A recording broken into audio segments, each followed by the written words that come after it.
Ticket आपको अगर sir नहीं मिलती है तो आगे का क्या रुख रहने? मैंने आपको पहले ही बताया है, मैं भारतीय जनता पार्टी का संस्कारी सिपाही हूँ। नगर परिषद की बात करूं तो नगर परिषद के बजट और फंड को सही इस्तेमाल करने के लिए आप क्या कार्य करेंगे?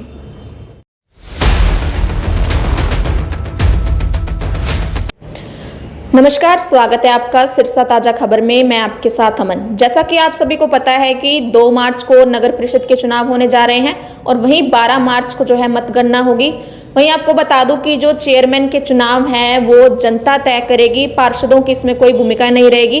पार्षद जो है अपने वार्डों से जरूर चुने जाएंगे, लेकिन जो चेयरमैन के चुनाव हैं वो जनता ही तय करेगी। इसी के साथ आपको सबसे बड़ी बात बता दूं कि जो चेयरमैन के चुनाव है वो सिरसा में पहली बार होने जा रहे हैं। इसी के साथ इस बार जो चुनाव है उसमें 32 वार्डों के लिए जो है मतदान होगा। इसी कड़ी में आज हमारे साथ जुड़ चुके हैं शांति स्वरूप जी, जो 3 बार जो है पार्षद रह चुके हैं और 1 बार इनकी धर्मपत्नी जो है पार्षद रह चुकी है। तो आइए इनसे जानते हैं, चुनावों के बारे में बातचीत करते हैं। सर, आपका बहुत बहुत स्वागत है। नमस्कार, बहुत धन्यवाद। 2 मार्च को चुनाव है सर, किस तरह की तैयारियां चल रही हैं और आप राजनीति में कितने समय से? तैयारियाँ तो भारतीय जनता पार्टी का मैं कार्यकर्ता हूँ, संस्कारी सिपाही हूँ। अभी लगे हुए हैं, सभी वार्डों में हम काम कर रहे हैं और पार्टी ने मैंने अपना बायोडाटा दे दिया जिला कार्यालय में और पार्टी ने उसका चुनाव करके ऊपर भेज दिया है। जब पार्टी अगर मुझे जिम्मेवारी देगी चेयरमैन की तो मैं पूरा अपनी मेहनत और लगन के साथ पार्टी का पूरा जज के साथ दूंगा और कमल खिला के सिरसा के उसमें भागीदारी करूंगा। टिकट को लेकर सर आप कितने आश्वस्त हैं? पार्टी की ये तो सोचना है, अगर पार्टी मुझे मौका देगी तो मैं डट के पार्टी की सीट को जिता करके पार्टी की जोड़ी में दूंगा। अगर आपको टिकट मिलती है तो आगे की आपकी चुनावी रणनीति क्या रहने वाली है सर? भारतीय जनता पार्टी का तो सिस्टम है, उसके तहत बहुत विकास उन्होंने किया है, तभी तीसरी बार भारतीय जनता पार्टी की सरकार बनी है। हमें यशस्वी प्रधानमंत्री नरेंद्र मोदी जी ने जो एक वर्ल्ड फेमस नाम है, जिन्होंने हर जाति आदि धर्म से हटके लोगों का विकास कराया है। और दूसरी बात, उन्हें हमें हरियाणा में एक नायब सैनिक के रूप में एक नायब हीरा हमें दिया है, जो सबका साथ लेकर के हर आदमी का काम करने में आज सक्षम है। उसी की बदौलत हमें तीसरी बार सरकार मिली है। सर, टिकट के लिए अन्य दावेदार भी काफ़ी हैं, तो अगर आपको टिकट मिलती है तो उन उम्मीदवारों को आप साथ कैसे लेकर चलेंगे? भारतीय जनता पार्टी का एक सिस्टम है, जो भारतीय जनता पार्टी का जो संस्कारित वो है सिपाही, वो भारतीय जनता पार्टी के साथ चलेगा। जहाँ तक मनाने की बात है तो मैं उनके पास भी जाऊंगा अगर मुझे टिकट मिलती है, या जिसके पास भी कमल होगा तो शांति स्वरूप उनके साथ होगा। पार्षद के रूप में सर आपने अपने वार्ड में ऐसे क्या काम किए हैं जो जनता चेयरमैन के रूप में आपको देखे? जो वार्ड का काम होता है वो सीमित होता है, लेकिन मैंने रिकॉर्ड तोड़ अपने वार्ड में काम किए थे, क्योंकि जो थेड़ का एरिया था, बहुत बड़ा वार्ड था 27-87 के अंदर, वहाँ पानी की बहुत कमी थी।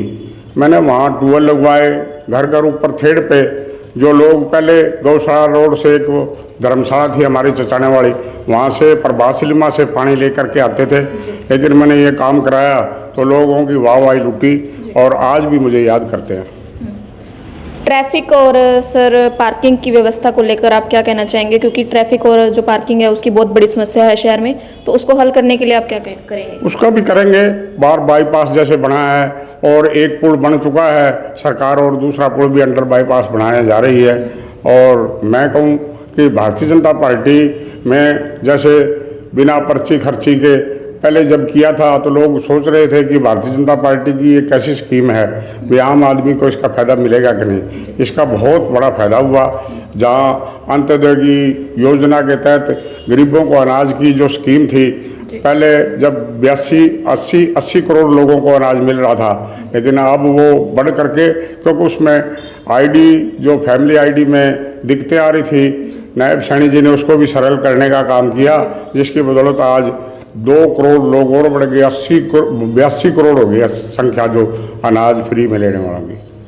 नगर परिषद की बात करूं तो नगर परिषद के बजट और फंड को सही इस्तेमाल करने के लिए आप क्या कार्य करेंगे?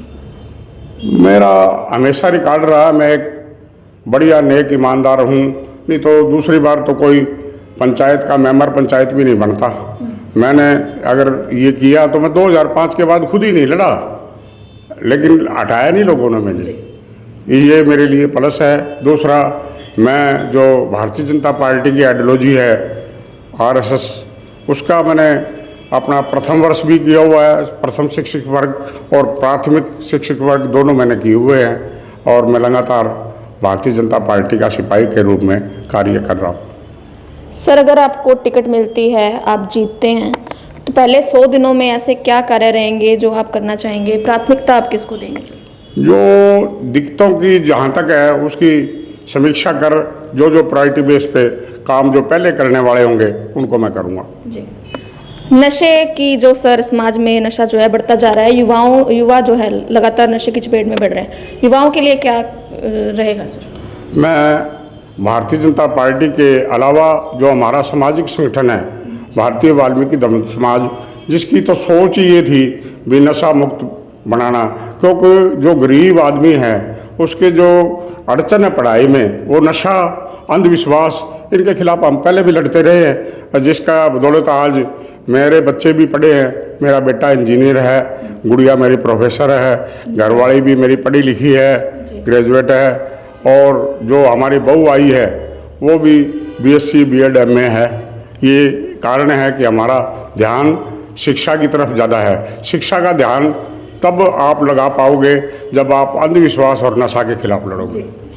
टिकट आपको अगर सर नहीं मिलती है तो आगे का क्या रुख रहने? मैंने आपको पहले ही बताया है, मैं भारतीय जनता पार्टी का संस्कारी सिपाही हूँ। जिसको भी कमल का फूल मिलेगा, मैं शांति स्वरूप, वीर शांति स्वरूप वाल्मीकि उसके साथ होऊंगा। बहुत बहुत धन्यवाद सर, आपने अपना कीमती समय हमें दिया और आपकी योजना और विचारों को आपने हमारे साथ साझा किया। तो ये थे हमारे साथ शांति स्वरूप जी, इनसे बातचीत की। आपकी इस वीडियो के बारे में क्या राय है हमें कमेंट करके ज़रूर बताइए। बहुत बहुत धन्यवाद। नमस्कार।